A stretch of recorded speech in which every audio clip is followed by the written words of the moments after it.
Hi, and welcome back to the WHVP podcast. In this episode of the WHVP podcast, the team sits down to discuss the history of the United States and the connection of the countries today.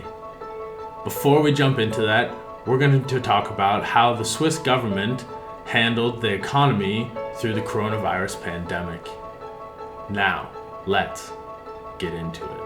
Welcome to the new year of 2022, and now starting our third season of the WHVP podcast. It's quite exciting, huh? It is. It is amazing how quickly time flew by. I mean, we just started that during the first lockdown in the pandemic, and it has been going ever since. We got a lot of positive feedback, so I'm excited that people are listening to it and that we continue doing that.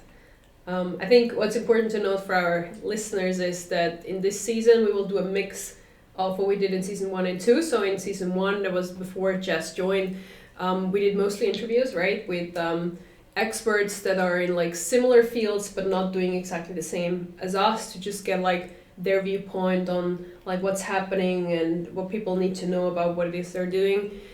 And in the last season, which was the past year, when Jess took over the organization of the podcast, we have done a lot of our like team discussions on a variety of investment topic. And now for this year and the third season or third year of the podcast, we're going to do a mix of those two. So that means we plan on doing one team discussion a month, and then in between also once a month, like an expert interview. So we get basically the best of both worlds. And I'm very excited to see how that will resonate with people. Yeah, I'm definitely excited about that. Did you have something to say? There isn't much I can add to this. I mean, I'm excited to do this. I'm looking forward to discuss the different topics, and I really hope that we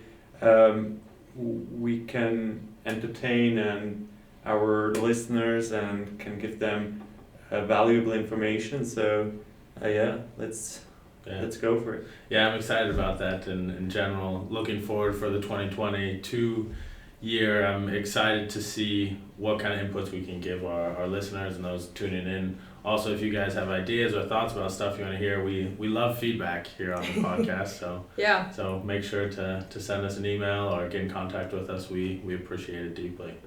But yeah, so today we're going to quickly cover the topic of what the job market looked like in Switzerland in 2021, or really through the coronavirus pandemic, and how Switzerland has kind of handled that. And then we're going to transition to discussing the history between the United States and Switzerland. We think it's quite relevant to kind of give perspective to our American listeners and Swiss listeners, the connections that are between Switzerland and the United States, and the deep history, truly, that go between these two countries. So maybe we can start off again talking about the employment. Switzerland has done, as a country, fairly well throughout the coronavirus pandemic as far as handling their economy. And so maybe Jamie, you could, or you can lead us off into what kind of the last 2 years have been like for Switzerland as far as employment. Sure, yeah. I mean, if I can start off answering that, I think at the beginning of the pandemic, in March 2020, I mean, everything was upside down. I think that was the case all over the place.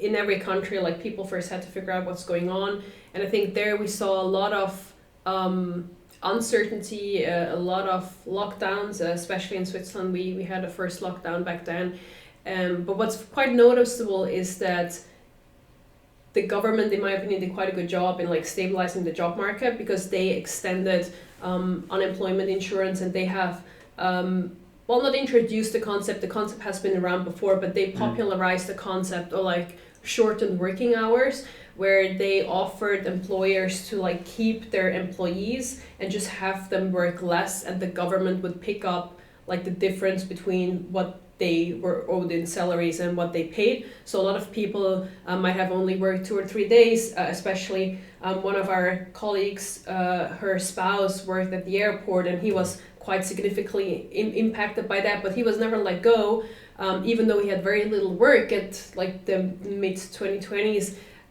He was still paid, but also not fully on unemployment money, but he was still receiving, I think, 80% of his baseline salary, which is a very good deal for everyone involved. I mean, it's good for the employers, so they don't have to let go of their workers. it is good for the government because it's still cheaper than having everyone on unemployment benefits. And of course, it's fantastic for people who are employed, so they don't have to worry about like looking for a new job or not knowing how to pay their bills because they're only receiving little unemployment benefits. So I think at the beginning it was handled quite well, and now looking back, looking at the numbers of December 2021, we almost see like regular normal unemployment numbers of about 3%. So I think this short-term craziness has been bridged quite nicely, and the path back into some kind of new normal has been rather smooth. What do you say, Urs?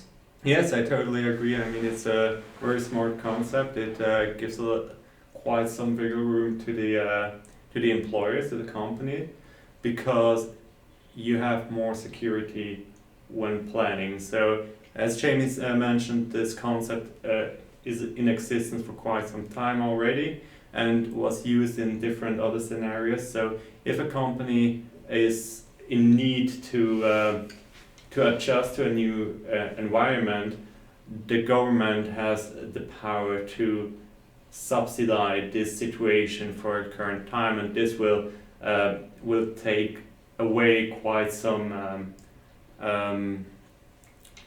pressure from the market and from the companies, so that they can keep their employers and adjust their business, do something else or plan something else, and then keep their employees and for maybe another work, or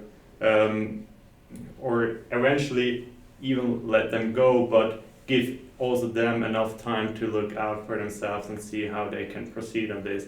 And I mean, eventually it did cost something to our government, and but I think it is a better solution than just let go the employees. Yeah, and at the end of the day, you have to hire them back once everything returns to normalcy. And we saw that with some of the airline companies here again, to go back to that example. And people completely lose their morals if they're like fired and then 3 months later they're hired again. I mean, that's very hard for employee engagement and having people like showing them that you want to have them around for the long term. Yes. And to put everything into perspective, I mean, we have about 8 million people living in Switzerland, and I think at the end of 2020, over 500,000 were affected by those short end like working hours or like short end working insurance, whatever you might call it. And now at the end of 2021, so a year later, it was less than 50,000. So I think that really shows that in the short term, during all those insecurities, it was really a concept that was used quite widely. And now it has gone, it's probably still elevated compared to like completely normal times, but it is still, I would say, a pretty low number considering the overall workforce. And also the unemployment rates, they have never been extraordinarily high. I think that was also because of that concept, but still they went down 25% from December 2020 to December 2021. So that's quite good as well. And I think we are very lucky in Switzerland because we have quite a strong focus on the service industry. So it was quite easy for these kind of companies, especially in the financial area. It's so easy to adjust and to have like remote access to your working place and stuff like this. So I think that helped a lot too.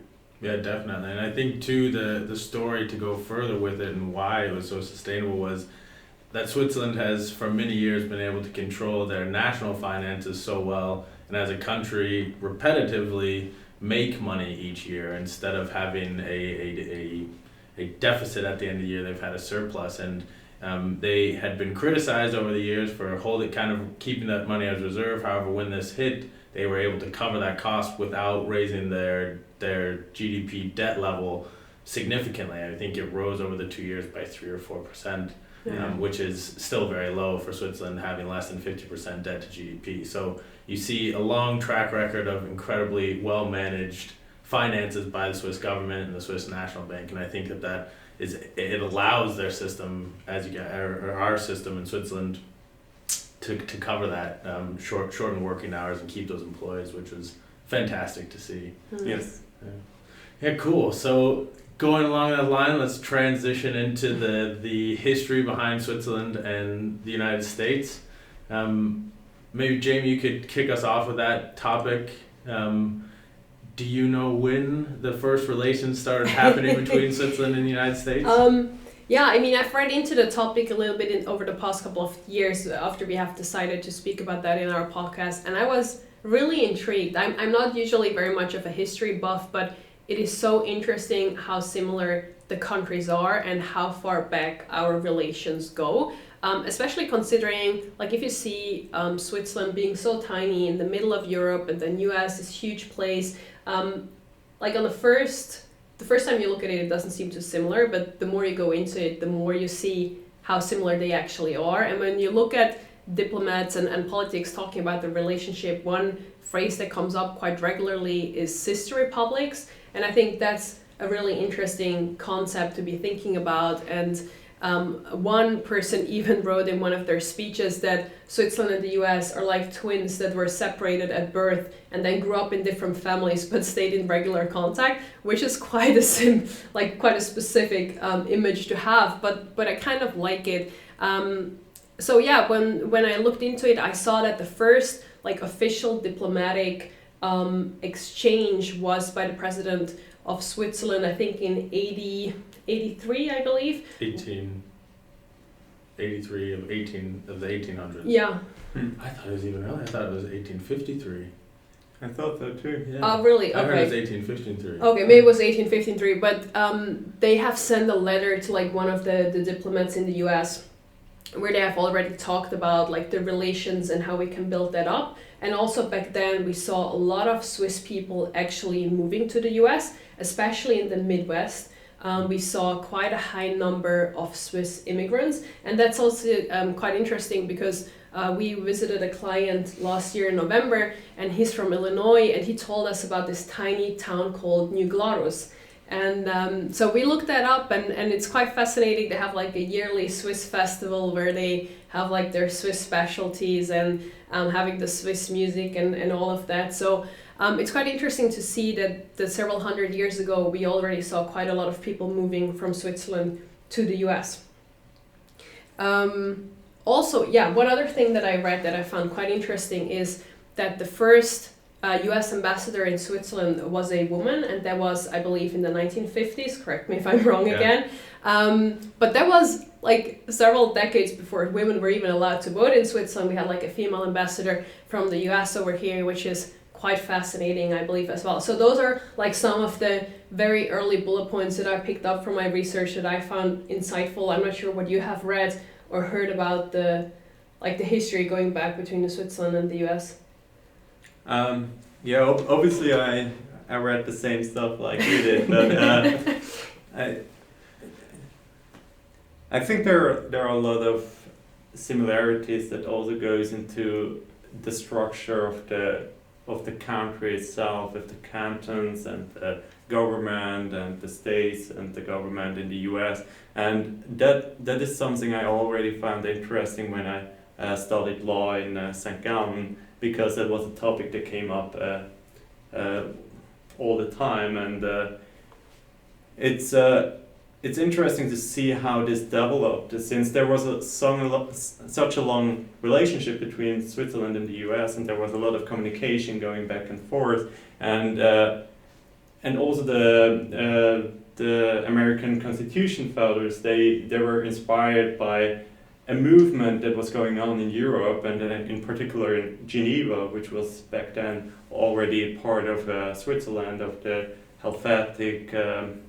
Helvetia. And a couple of years or decades later, again, Switzerland was inspired to adjust their government system again due to how the US handled their system back over there.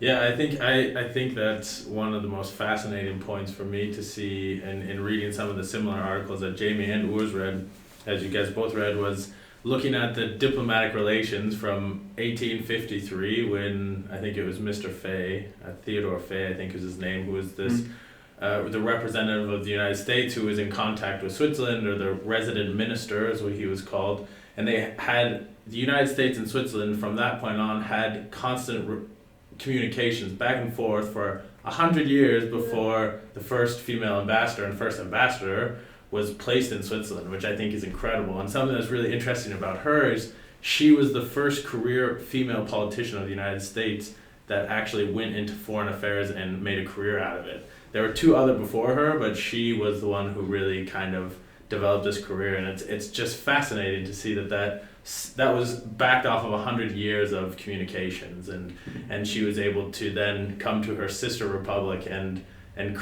start a career essentially off of that, leading her all over the world, which was kind of interesting. Yeah, go ahead. Oh, sorry, I didn't mean to interrupt No. you. I just wanted to say, talking about the similarities in the politics, I think one very essential point is that both nations are like nations of will. They are a nation because they want to be a nation and because they put the people and its population first, and they have quite a strong emphasis on like responsibility for your own life and individualism. And especially here in Switzerland, I mean, the US, it's clear it's a huge place, there's different cultures and all of that, but Switzerland is a tiny place and we still have 4 different languages, we have different cultures, we have different religions, but we basically just a couple hundred years ago chose that we want to be a nation and we just stuck to it. And I think the US is very similar, just on like a larger frame, and I think that's what makes both countries also so successful. Also like such strong economic forces, because they actually have to put in an effort to stay one nation, because for other countries it's much easier. They have like one language, one religion, and they're just like, it's clear why they're a nation. And for us it's like, no, we have actually put in work and will and effort to make this the success story that it is today. And I think one important point is that the motivation to become a nation was beneath, or among others, the to achieve freedom again. Yeah. Because For the both population. in both cases they lost freedom because they were ruled by other parties, and they wanted to go back into a stadium where they have this freedom and where they can decide for themselves. And this, of course, as we all know, comes with some responsibilities, and you have to be very disciplined to hold up such a structure over such a long time. Yeah, and I think that's when you see that the ping-ponging effect, when you get into the history, and like Jamie mentioned, at first you don't really see so much of the connection, but you get into the history and you see the ping-ponging of movements and how they influence each other in the establishment. You know, you look at the founding fathers of the United States, you know, Thomas Jefferson is one of them, I think John Adams, I don't remember the other one, but It's part James Madison. James Madison, that's right. When they were, you know, forming the Declaration of Independence and looking at it, they were basing a lot of their thought process of how they were gonna bring that freedom that you're talking about to the nation, of how do we structure this in a wording way that brings that out. And a lot of what they got was from the School of Natural Law in Geneva, and that's where they got the whole idea of this right that we have in the United States to pursue life, liberty, and the freedom and the pursuit of happiness. You know, and that stems from that idea, and so they started there, and then Switzerland thought, okay, now we have to redo our constitution. They said, oh, well, look at the state's constitution, we just want to do it our way, but, you know, take that mold. And even the populist movement is what's often forgotten in Switzerland, where you have direct democracy pretty much from the foundation of the constitution. It wasn't so in the States. But that movement came up in Switzerland and actually trickled over into the States, to where we see direct democracy at the state level. Yeah. Where we don't have it at the federal level, as Switzerland does, we do have it at the state level, which is, again, I didn't know the history of that. And so reading into this was really cool to me to see that was the influence of Switzerland and the populist movement that grew up in Switzerland and in little portions of France that went over to the States and affected our country massively. Yeah, absolutely. And I think, speaking of like the small differences that we see, or sometimes not so small differences, one is also that we have a less strong executive branch. So our executive branch has much less power than like the presidential office in the US. And another distinguishing part is, of course, our neutrality. I think America has a little bit of a different stance on that when it comes to international issues, but that also led to corporations where like Switzerland could lend a hand in some diplomatic negotiations between the US and other countries. So most notably would probably be like between the US and Cuba, where Switzerland has represented both sides to the other, and then also between the US and Iran, where Switzerland is like an independent, neutral third party, was there to help mediate conversations. And I think that's another example where you can see that some differences can also create strength in corporations, because we can help each other out where we are different. Yeah. I think that's really the biggest point of seeing. If you look at the basis of democracy, it's about helping each other out through our freedoms. I'm free to help you out. And so having that kind of set up as sister democracies, they are free to have that cooperation and make sure that they can communicate with each other. And it's, again, going back to that phrase that you said, that America and Switzerland were twins but raised by different families but stayed in communication. It's an incredibly vivid word picture of what that situation seems to be like.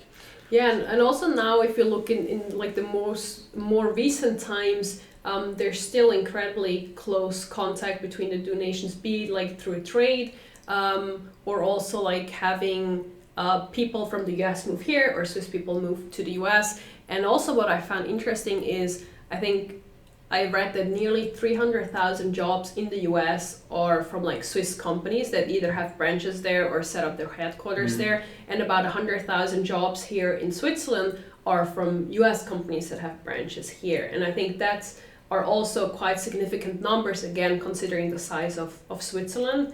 And shows again how comfortable people feel with each other's culture, that there's such a frequent exchange between those nations. And quite frankly, that's also one of the reasons why we like to work with Americans, because while there are of course cultural differences, and that is also, I think, very something very positive that can like broaden each other's horizons, there are still a lot of similarities and a lot of similar values, where it makes it quite easy for us as Swiss people to work with Americans, and I hope vice versa for Americans to work with us as well. I mean, there's a lot of different places in the world where, culturally speaking, there would be quite a lot more barriers to overcome to work together successfully. Yeah, from my experience of moving to Switzerland as an American and integrating into the Swiss culture, as you could say, it was really easy. I mean, I had to learn the language. I think that's obviously a big portion, but I only learned one of the 4 languages. So I still got work to go. But there were so many similarities in how, I guess you could say, that the family households were kind of raised, and the cultural similarities of the backgrounds that made it much easier for me to slide in. Mm-hmm. I've spent, before moving to Switzerland, I was in 5 to 10 plus countries living and working, and Switzerland was the easiest for me to come in as and start to understand and see, and I think that goes back to the roots of the connection between Switzerland, the United States, people living there. As you mentioned, New Glarus, for our listeners of Americans, Glarus is a region in Switzerland. Oh yes, maybe I should have mentioned that. So New Glarus is just like New Jersey. It's, yeah. It was Swiss people moving there and establishing something new, a new life in the United States, but still with the call to their where they came from. Yeah. And I love that aspect. I've even met people from different communities, like Amish communities in the States, who have Swiss roots.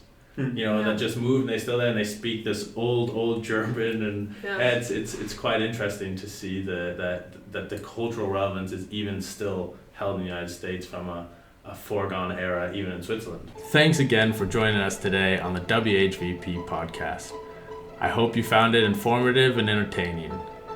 If you would like to reach out to us at WHVP with questions or feedback, please feel free to write us an email at info@whvp.ch, or check us out at any of our social media handles on Facebook, LinkedIn, Instagram, or YouTube by simply searching WHVP. If you want to learn more directly about our company, check us out at our website at www.whvp.ch. Have a great rest of your week.